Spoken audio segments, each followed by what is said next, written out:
Welcome to the Pursuit Chronicles, where we uncover extraordinary stories behind ordinary lives. Get ready to be inspired, surprised, and moved by the journeys that define true pursuit. An ordinary grocery trip turns into an unforgettable showdown when an elderly woman tells a young black man to go back to Africa. What he says next doesn't just silence the room, it changes everything. The grocery store was alive with the hum of daily errands. Shoppers pushed their carts through the aisles. Some lost in, thought others chatting quietly. It was a sunny afternoon in a small neighborhood in Ohio, a place where everyone seemed to know everyone. But today the usual flow of routine would break in the most unexpected way. Near the produce section, an elderly woman, probably in her late 70s, stood adjusting her glasses. She had an air of impatience, muttering under her breath as she reached for a bag of Appleshire faded cardigan, and carefully pinned silver hair gave her an unassuming look. But what followed was anything but. Young black man, tall and dressed casually in a blue hoodie and jeans, approached the same stand reaching for a bag of oranges nearby. His name was Darrell. He was calm, polite, and seemed to blend effortlessly into the flow of the store. He was texting on his phone while balancing a basket of groceries. When it happened, the elderly woman turned sharply, noticing Darrell's presence, and her expression shifted. It wasn't subtle. Her eyes narrowed and her lips pursed tightly. "You people don't belong here," she said, loudly enough for others nearby to hear. Darrell froze his fingers, hovering over his phone. When he looked up, she continued, her tone sharp and cutting. "Why don't you go back to Africa, where you came from?" The air seemed to thicken. A couple of shoppers nearby stopped in their tracks. Some exchanged uncomfortable glances, while others pretended not to har. The rhythm of the store halted, replaced by an awkward silence that stretched far too long. Darrell's initial reaction was shock, his brow furrowed, and for a moment it looked like he might say something immediately, but he didn't. Instead, he took a slow breath, his face unreadable, as though he was weighing every possible response. The woman, still clutching her apples, stood her ground, unapologetic and firm. The tension was palpable, and everyone within earshot could feel it. A young mother quickly steered her child away, while an older man near the potatoes glanced nervously at Darrell, waiting to see what he would do. The silence that followed was heavier than any words, setting the stage for what would come next. For a moment, Darrell stood completely still, his hand gripping the handle of his grocery basket. The world around him seemed to shrink, every sound in the store muffled, every face turned in his direction. The weight of the woman's words hung in the air like a bad smell. No one could escape. The elderly woman didn't back down. Her stance was defiant, as though she expected no arguments. She adjusted her cardigan with a huff, her chin lifted in a way that dared him to respond. A young employee stacking bananas a few feet away froze mid-motion, unsure whether to step in or stay out of it. A cashier craned her neck to get a better view. The growing crowd didn't move closer, but they didn't leave either. They were witnesses now, like it or not. Darrell glanced at the woman, his face calm, but his eyes full of thought. 1,000 responses raced through his mind. He could lash out, yell, or storm off, but none of those options felt right. The tension pressed on him like a weight, but instead of breaking, he allowed himself a moment to breathe. He shifted his basket to his other hand and straightened his posture, his presence growing larger in the silence. His voice, when it came, was calm but deliberate, cutting through the awkward atmosphere. "Ma'am," he began, his tone measured, "do you even realize what you just said?" His question wasn't accusatory, it was reflective, almost like he was giving her a chance to think about her words, but she didn't seem interested in reflection. "Said what I said," she snapped, her voice rising. "This is my country, people, like you don't belong here." That was it. A young woman near the bread aisle gasped audibly, and the quiet murmur of the crowd grew louder. Yet Darrell remained steady.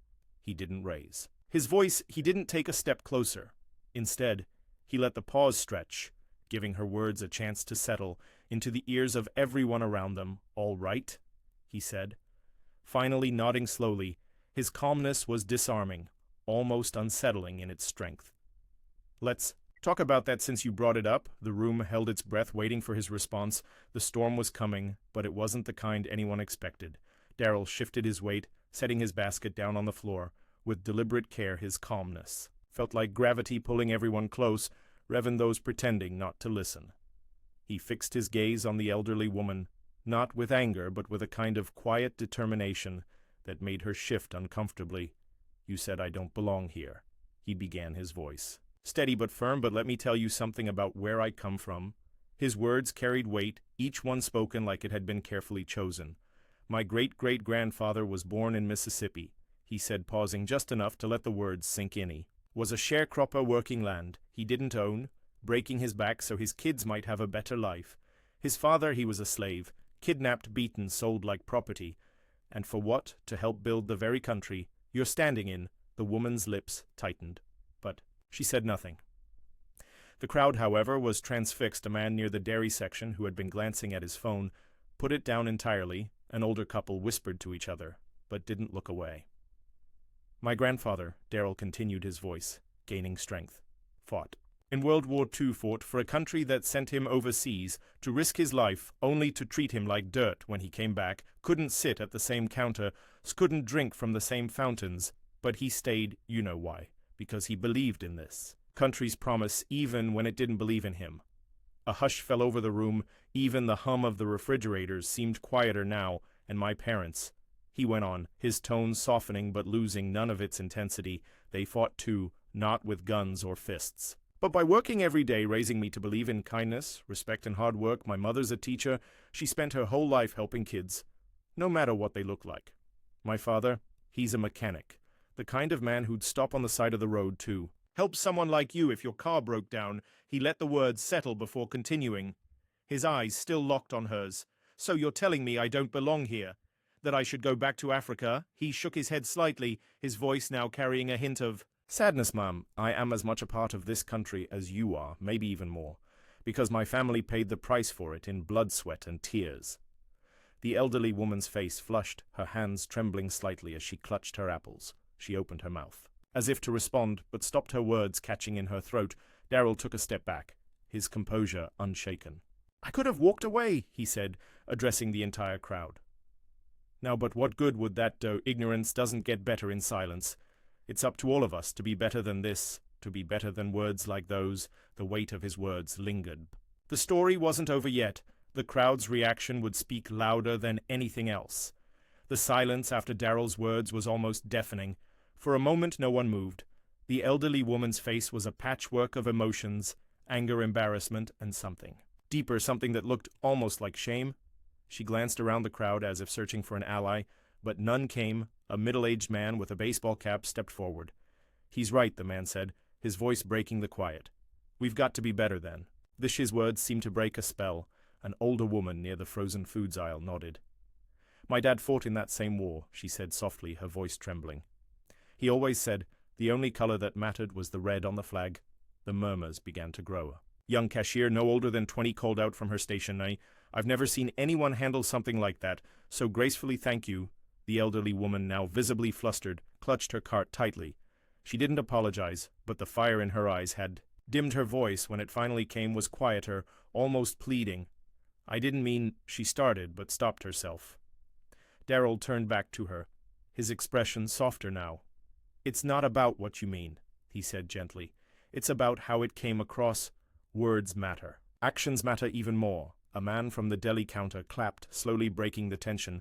It was hesitant at first, but then others joined in, the sound swelling into something undeniable.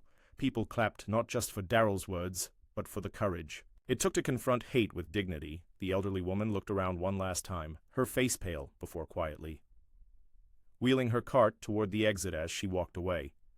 A few people moved to comfort Darrell. Lone woman placed a hand on his shoulder and said, "Thank you for saying what needed to be said." Darrell smiled faintly, lifting his basket back into his hansom. Times he said, almost to himself, "It's not about winning or losing. It's about making sure people hear the truth." The crowd slowly dispersed. The tension in the air replaced by a sense of reflection. Some looked inspired, others thoughtful, but everyone seemed changed in some small way. The moment had passed. But the impact of Darrell's words was far from over. What happened next would leave a lasting impression. The crowd returned to their routines. The atmosphere in the grocery store felt different, quieter, more thoughtful. Darrell finished his shopping, his steps measured as if he were processing everything that had just happened. The weight of the moment hadn't shaken him, but it had left him reflective. At the checkout line, the young cashier who had spoken up earlier scanned his items with a shy smile. "What you said back there," she hesitated, then continued. "It meant a lot. People don't always stand up like that. Especially." With such grace, Darrell smiled back, his tone Warm, sometimes grace is the only way to break through. Anger just builds walls outside. The sun was beginning to set, casting long shadows across the parking lot. As Daryl walked to his car, he noticed the elderly woman sitting in hers, gripping the steering wheel tightly. For a moment he thought about walking over to her, but decided against it. Some lessons take time to settle, and he had already said what needed to be said. Later that evening, Daryl sat with his father at the kitchen table, recounting the day's events. His father, a man of few words, listened intently. His hands folded on the table. "You did the right thing, son," his father said. "Finally, not just for yourself, but for everyone who was watching. People like her, she might not change overnight, but you planted a seed. That's all you can do sometimes. Plant the seed and let it grow." Daryl nodded, his father's words resonating deeply.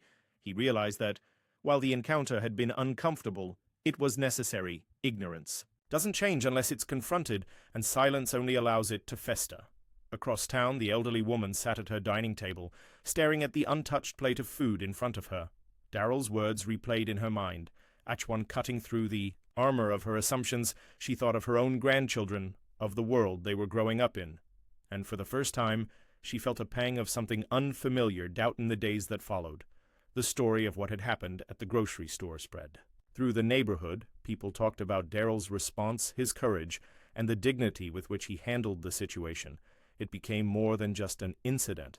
It became a lesson, a reminder of the power of words and the importance of standing up for what's right.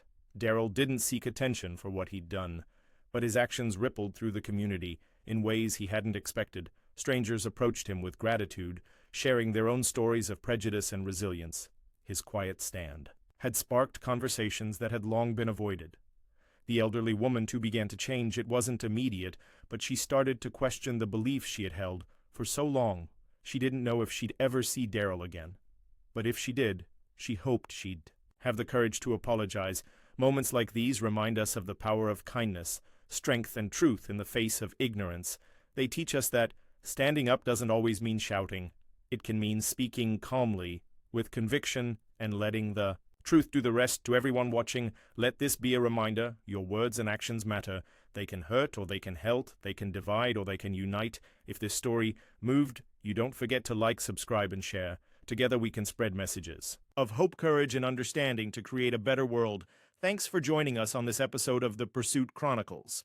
If you enjoyed the story, don't forget to like, share, and subscribe for more incredible journeys.